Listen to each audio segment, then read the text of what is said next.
भारतीय संगीताला उत्तर भारताने ठुमरी दिली तशी आपल्या रांगड्या महाराष्ट्राने मराठमोळी लावणी दिली आणि या लावणीला भेट दिली खळेकाकांनी, ती म्हणजे कळीदार कपुरी पान.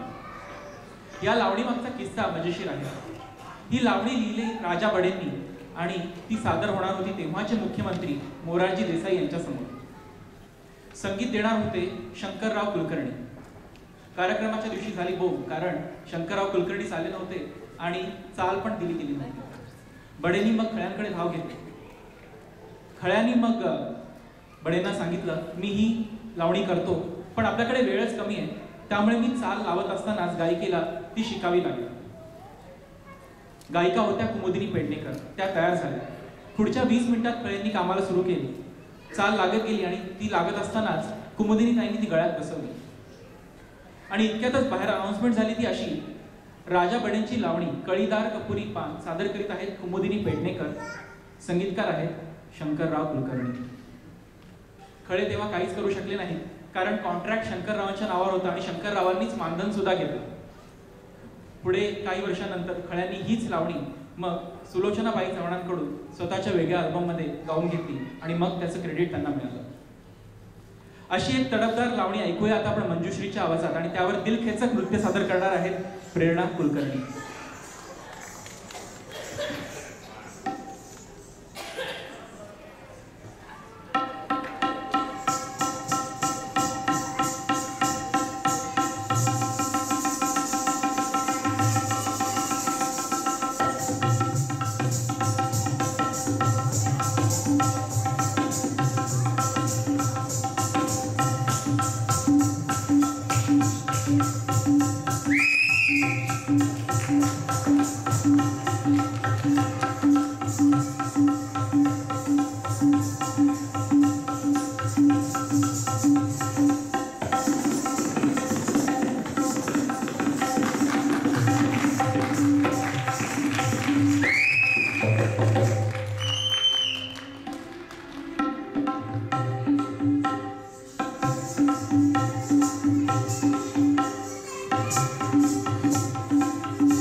अतिशय दिलखेचक नृत्य असाच नृत्याचा आणखीन एक कार्यक्रम 21 एप्रिल रोजी टेम्पीमध्ये आयोजित करण्यात आला आहे.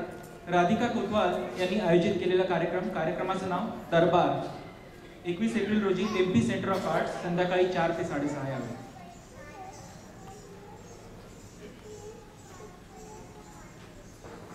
इतकी सुंदर खळे काकांनी गाणी केली. कित्येक संकटे आली पण खळ्यांची आणि गाण्याची साथ काही सुटली नाही. अनेक विवंचनात असूनही इतक्या सुंदर चाली ते देऊ शकले ही सरस्वतीचीच कृपा होती. आपण केलेली प्रत्येक रचना ही ईश्वराने दाखवलेली वाट आहे या भावनेनेच त्यांनी काम केले. म्हणूनच अगदी सही देखील करता येणार नाही इतका कंप हाताना असूनही हार्मोनियम समोर येताच त्यांच्या बोटातून आपोआप सूर उमटू लागला. मरणाची चाहूल खळ्यांना अनेकदा लागली होती पण तरीही स्वतःच्या प्रतिभेला त्यांनी कधीच खळे पडू दिले नाही. मरण सुद्धा कदाचित खळेकाकांचे गाणे ऐकत भान विसरून दाराशी उभे राहिले होते. जेव्हा काळ खरोखरच आला तेव्हा सुद्धा खळे रसिकांवर स्वराभिषेकच करत होते.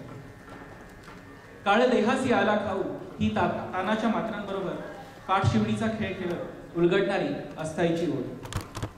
देहाने काळाला कितीही चुकवलं तरी काळ शेवटी देहाला जसा खातोच तशी खाऊ या शब्दावर ही ओढ अनपेक्षितपणे समेवर येते. एखाद्या तपस्वीने ओंजळीत अलगद प्रसाद द्यावा तशी अलगद येणारी ही खळे काकांची समज. काळ देहासी आला खाऊ आम्ही आनंदे नाचू गाऊ. ऐकूया नचिकेतच्या आवाजात.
ज्याचा ऱ्हास करू शकत नाही अशा या संगीताची धून श्रीनिवास खळ्यांच्या संगीतातून वाजतच राहिली.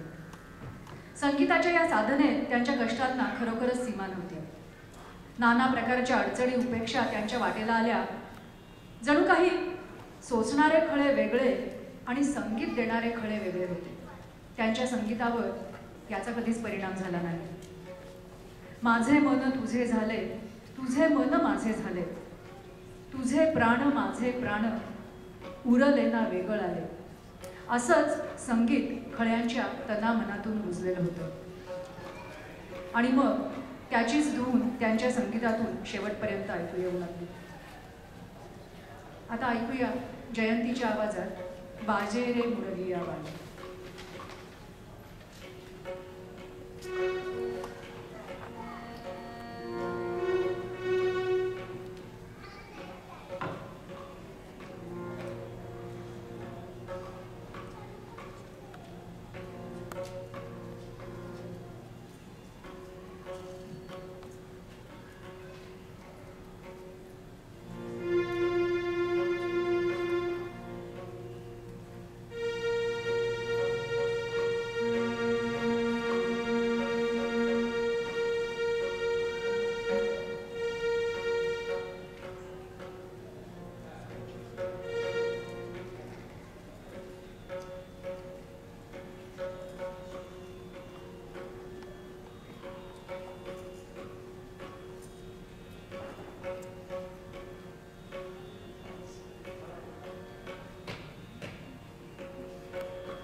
उतारवयात खळ्यांना हळूहळू म्हातारपणाच्या सर्व मित्रांनी भेट दिली. त्यात मधुमेहाचीही साथ होती. ते गमतीनं म्हणत, शरीरात साखरेचा कारखाना जोरदार चालू असतो. त्यातलीच साखर त्यांच्या चालीत उतरत असे की काय. साखरेसारख्या अवीट गोडीच्या चाली हा संगीतकार शेवटपर्यंत देतच राहिला. पाडगावकरांच्या भाषेत सांगायचं झालं तर ते म्हणत, गाण्याला संगीत दिलं किंवा ते संगीतबद्ध केलं असं म्हणण्याऐवजी गाण्याला चाल लावली असं मराठी वळणाचं म्हणणं मला जास्त भावतं. कारण चाल या शब्दात स्वररचना हा अर्थ तर येतोच, पण चालणे हा अर्थही येतो. कागदावर लिहिलेलं, वहीत स्तब्ध पडून असलेलं गाणं, त्याला चाल मिळाली की ती स्वरांच्या वाटेनं चालायला लागतं आणि मग आनंदाच्या डोही आनंद तरंग होऊन जातात. या आजच्या सुरेल कार्यक्रमाची सांगता करूया या आनंद तरंगात. आनंदाचे डोही आनंद तरंग.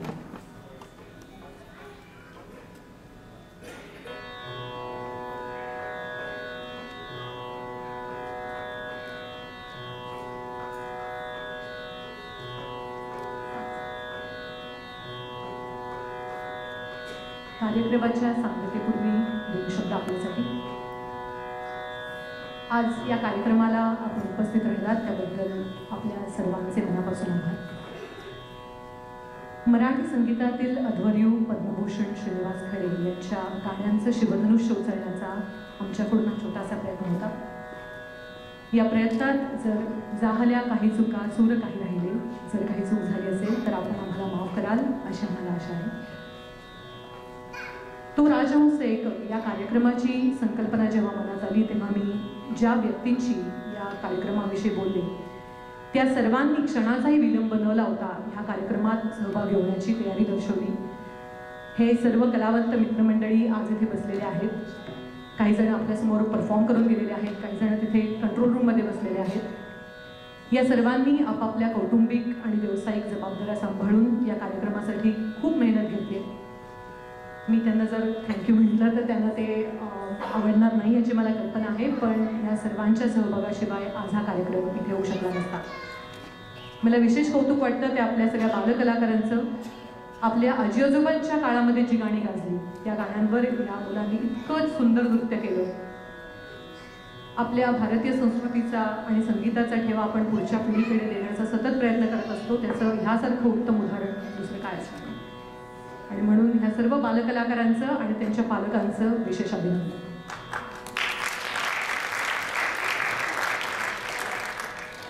आज हा कार्यक्रम आपल्यासमोर ज्या संस्थेने प्रायोजित केला ती अक्षय भाषा ही संस्था आणि त्यांचे सर्व पदाधिकारी, या सर्वांचे आम्ही कलाकार मनापासून आभार मानतो. या अक्षय भाषेच्या कार्यकर्त्यांनीही हा कार्यक्रम यशस्वी होण्यासाठी खूप मेहनत घेतलेली आहे. सगळ्यांची नावं इथे घेणं शक्य नाही, पण मला प्रामुख्याने उल्लेख करायचा आहे तो म्हणजे डॉक्टर भाग्यश्री आणि चंद्रकांत बाळिंगे यांचा. तो राजहंस एक या कार्यक्रमाविषयी जेव्हा मी भाग्यश्रीताईशी बोलले तेव्हा तिने देखील क्षणाचे विलंब न लावता तात्काळ हा कार्यक्रम अक्षय भाषेतर्फे करण्याची तयारी दाखवली.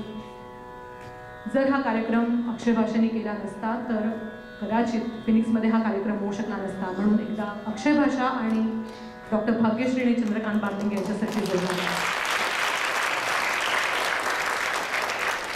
आणखीन एक मला उल्लेख करायचा आहे तो म्हणजे आमच्या सर्वांचे कुटुंबीय आणि मित्रमंडळी. त्यांच्या पाठिंब्याशिवाय आज आम्ही इथे बसून स्टेजवर परफॉर्म करू शकलो नसतो किंवा या कार्यक्रमाची तयारी सुद्धा करू शकलो नसतो. आणि म्हणूनच त्यांच्या योगदानाचा उल्लेख केल्याशिवाय आज हा कार्यक्रम पूर्ण होऊ शकत नाही. आणि आता कार्यक्रमाच्या शेवटी सादर करत आहोत श्रीनिवास खळे यांच्या संगीताचं आणि आजच्या या कार्यक्रमाचं सार आनंदाचे डोहे, आनंद तरंग आपल्या सर्वांसाठी.